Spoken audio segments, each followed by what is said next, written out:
Assalamualaikum, halo semuanya, jumpa lagi dengan aku Ivy di channel Ivy Day. Nah, kali ini aku mau menceritakan sesuatu yang baru. Bukan cerita tentang kuliner, bukan cerita tentang kupas film Korea. Kali ini aku mau menceritakan tentang sebuah kasus kriminal yang ketika pertama kali aku membaca beritanya waktu itu ya, benar-benar menarik perhatianku karena ini peristiwanya sangat tragis dan juga sangat aku sayangkan karena melibatkan seorang anak remaja yang didiagnosa dengan autis.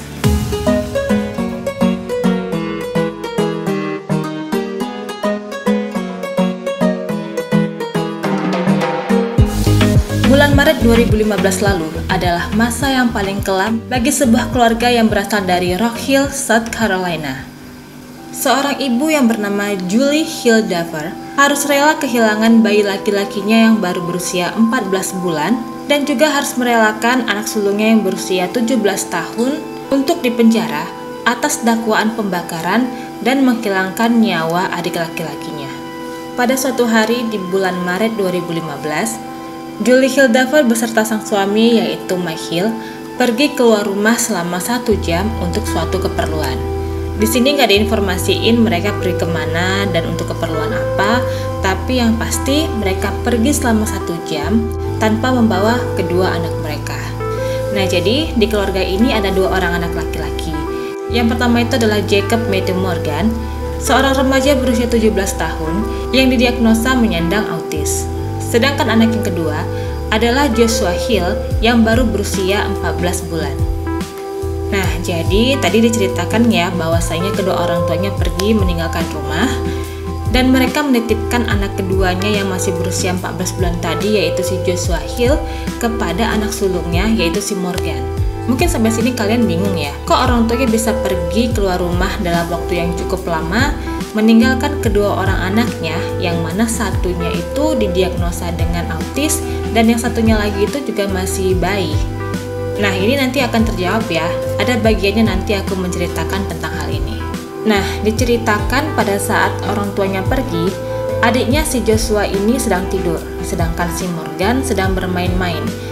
Tapi kalian tahu dia main apa? Dia mainin api.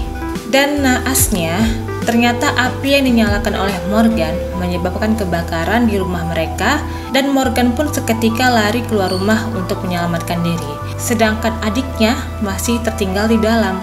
Malangnya, Joshua gagal diselamatkan tepat waktu sehingga akhirnya ia pun meninggal dikarenakan terlalu banyak menghirup asap dari kebakaran tersebut. Akhirnya Morgan pun ditangkap oleh pihak kepolisian dan setelah menjalani pemeriksaan, ia pun dinyatakan terbukti bersalah telah menyebabkan kebakaran hingga menyebabkan adiknya kehilangan nyawa.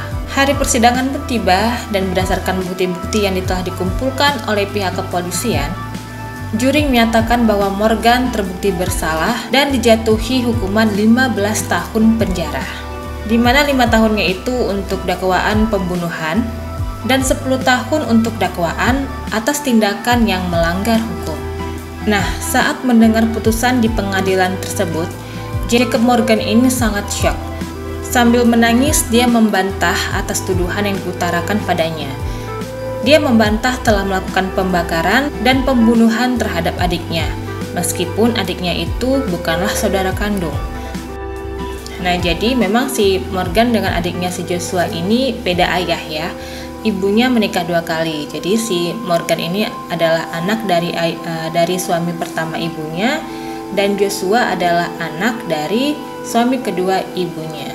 Saat di pengadilan, Morgan pun menyatakan pembelaannya yang mengatakan bahwa ia sangat menyayangi dan mencintai adiknya. Dia adalah satu-satunya saudara laki-laki yang pernah Morgan miliki dan Morgan pun berharap pada saat itu dia bisa menyelamatkan adiknya tepat waktu. Pembelaan pun datang dari ibunya Morgan yaitu Julie Hill yang mengatakan bahwa dia tidak percaya Morgan sengaja melakukan pembakaran untuk menghilangkan nyawa adiknya. Karena selama ini dia melihat si Morgan ini sangat sayang dan perhatian kepada adiknya. Nah, kejadian ini tentunya menyita perhatian dari masyarakat luas ya. Banyak orang yang bersimpati pada nasibnya si Morgan. Namun, tidak sedikit juga kritikan serta celaan ditujukan kepada kedua orang tua Morgan. Karena mereka ini dianggap lalai telah meninggalkan seorang anak bayi bersama dengan seorang anak berkebutuhan khusus hanya berdua saja di rumah. Pada saat sesi wawancara di sebuah media di televisi, Julie dan Mike pun menjawab pertanyaan presenter tentang mengapa mereka bisa dengan tenangnya meninggalkan kedua anak mereka, sementara mereka tahu bahwa satunya itu autis sedangkan satunya lagi masih bayi. Menjawab hal itu, Julie berkata, "Kami sangat mengenal Morgan. Dia tidak akan pernah menyakiti adiknya, dan Morgan ini tidak sepenuhnya autis. Secara emosional, dia itu memang mundur 3 tahun ke belakang. Jadi ini maksudnya walaupun pada saat itu si Morgan usianya sudah 17 tahun, tapi kelakuannya serupa dengan anak berusia 14 tahun. Tapi selain itu, fungsi kognitifnya berfungsi dengan baik. Dalam pelajaran sekolah, dia memang agak tertinggal. Tapi kalau dia diarahkan, dia bisa menyelesaikannya dengan baik. Dan kami sudah mengajarkan kepadanya bagaimana cara menangani adiknya jika tidak ada orang tuanya di rumah. Maka dari itu, kami tidak ragu pada saat menitipkan adiknya kepadanya." Oke, di sini aku sebenarnya ya sangat menyayangkan pernyataan dari ibunya si Morgan ini. Ya oke lah, memang si Morgan ini tidak sepenuhnya autis. Dia memang mampu berkomunikasi dan bermain dengan adiknya. Tapi kan gimana pun juga, kita sama-sama tahu bahwasanya Morgan ini memiliki gangguan dalam berpikir. Ya buktinya kayak kasus yang terjadi inilah ya kan. Pada saat ada bencana terjadi, Morgan tidak mampu berpikir dengan baik apa yang harus ia lakukan untuk menangani bencana tersebut. Dia hanya berlari menyelamatkan dirinya karena ya itu insting kan. Belum lagi pada saat itu pasti dia panik sehingga dia tidak bisa mencegah penyebaran api agar semakin meluas. Oke, lanjut. Nah, kasus ini sebenarnya cukup membingungkan ya, karena apa yang dikatakan si Morgan kepada pihak kepolisian itu berbanding terbalik dengan apa yang dikatakan kepada orang tuanya. Jadi di sini kalau menurut polisi, Morgan itu sengaja membakar rumahnya agar adiknya tewas. Dengan kata lain, dia emang sengaja mau ngebunuh adiknya. Hal ini berdasarkan bukti-bukti yang didapatkan pada saat penyelidikan, yaitu yang pertama, Morgan menunggu di luar rumah ketika kebakaran itu mulai terjadi. Dia tidak meminta bantuan ataupun berusaha untuk menyelamatkan nyawa adiknya, yang semuanya itu menunjukkan bahwasanya ada kedengkian dalam dirinya. Lalu yang kedua, pada saat Morgan diinterogasi, Morgan beberapa kali memberi penjelasan yang berbeda tentang bagaimana asal-muasal dari api tersebut bisa menyala di rumahnya. Jadi bisa dibilang dia ini tidak konsisten dengan ucapannya. Yang pertama katanya, dia tidak sengaja melemparkan bantal ke dekat pemanas. Tetapi kemudian pada saat ditanya ulang, Morgan mengatakan bahwasanya dia memang sengaja membakar bantal tersebut lalu melemparkannya ke udara. Yang ketiga, para ahli kebakaran mengatakan bukti menunjukkan ada 2 titik api tempat di mana kebakaran itu dimulai, yaitu satu di ruang tamu dan yang satunya lagi adalah di atas selimut di kamar tidur utama tempat di mana Joshua pada saat itu sedang tidur. Lalu yang keempat, Morgan berkata pada pihak kepolisian bahwasanya dia mempunyai ketertarikan terhadap api dan pada 2 minggu yang lalu dia juga sudah pernah bermain api di rumahnya namun tidak menyebabkan insiden apapun. Lalu yang kelima, Morgan mengatakan pada polisi bahwa pada saat itu dia tidak sedang tidur. Dia memainkan api di dalam rumah sehingga itulah yang menyebabkan kebakaran terjadi di rumahnya. Nah, tapi hal ini ditentang oleh kedua orang tua Morgan, di mana mereka justru mengatakan hal yang sebaliknya. Menurut Julie, ibu dari Morgan, pada saat itu Morgan diperiksa dalam keadaan sedang tertekan.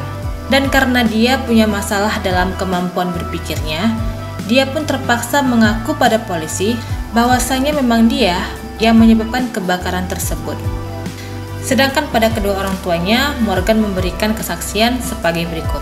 Yang pertama, Morgan tidak tahu dari mana api itu berasal. Dia tidak lagi main api dan tidak menyalakan sumber api apapun pada saat itu karena dia sedang tidur. Lalu yang kedua, Morgan memang keluar dari rumah untuk menyelamatkan diri pada saat kebakaran terjadi. Namun pada saat seketika dia ingat bahwasanya adiknya masih di dalam rumah, Dia mau masuk kembali ke dalam rumah untuk menyelamatkan adiknya, tapi dihalangi oleh para tetangganya, sehingga ia pun gagal untuk menyelamatkan adiknya tersebut. Yang ketiga, Morgan mengatakan bahwasanya dia tidak memiliki ketertarikan terhadap api, dan dalam tempo waktu 2 minggu yang lalu pun, dia tidak pernah memainkan api apapun di dalam rumah. Lalu yang keempat, orang tua Morgan berpendapat dia dipaksa untuk mengaku setelah 5 jam lamanya diinterogasi di kantor polisi. Dan proses interogasi tersebut tidak ada catatannya. Orang tua Morgan berpendapat bahwa polisi sengaja menyudutkan anak mereka untuk mempercepat kerja mereka hingga kasus ini bisa segera diselesaikan penyelidikannya. Ya, walau bagaimanapun, hakim di pengadilan kan pasti lebih percaya pada laporan yang disampaikan oleh pihak penyelidikan dari kepolisian. Hingga akhirnya meskipun si Morgan ini adalah penyandang autis, tapi ia tetap jatuhi hukuman, dan hukuman yang ia terima adalah penjara selama 15 tahun. Nah, kalau menurut kalian sendiri gimana nih? Kenapa ya si Morgan ini memberikan kesaksian yang berbeda pada polisi dan juga orang tuanya? Menurut kalian, apakah mungkin polisi melakukan kebohongan dalam proses penyelidikannya? Atau mungkin Morganlah yang berbohong kepada kedua orang tuanya untuk menutupi suatu hal? Nah, silakan kalian tulis tanggapan kalian mengenai kasus ini di bawah ya. Oke semuanya, itu dia tadi cerita tentang Jacob Morgan, seorang remaja penyandang autis yang terpaksa harus mendekam di dalam penjara selama 15 tahun karena dituduh telah membakar rumah dan sengaja menghilangkan nyawa adik laki-lakinya. Semoga kita dapat memetik pelajaran dari kasus ini ya, terutama untuk yang punya anak kecil, sebaiknya jangan ditinggal di rumah dalam waktu yang terlalu lama tanpa adanya pengawasan dari orang dewasa yang mendampinginya. Terima kasih kalian sudah mau menonton video ini, dan kalau kalian punya request kasus apa yang mau aku bahas di sini, langsung aja kalian komen di bawah ini ya. Terima kasih, sampai jumpa di video aku yang lainnya. Assalamualaikum, bye.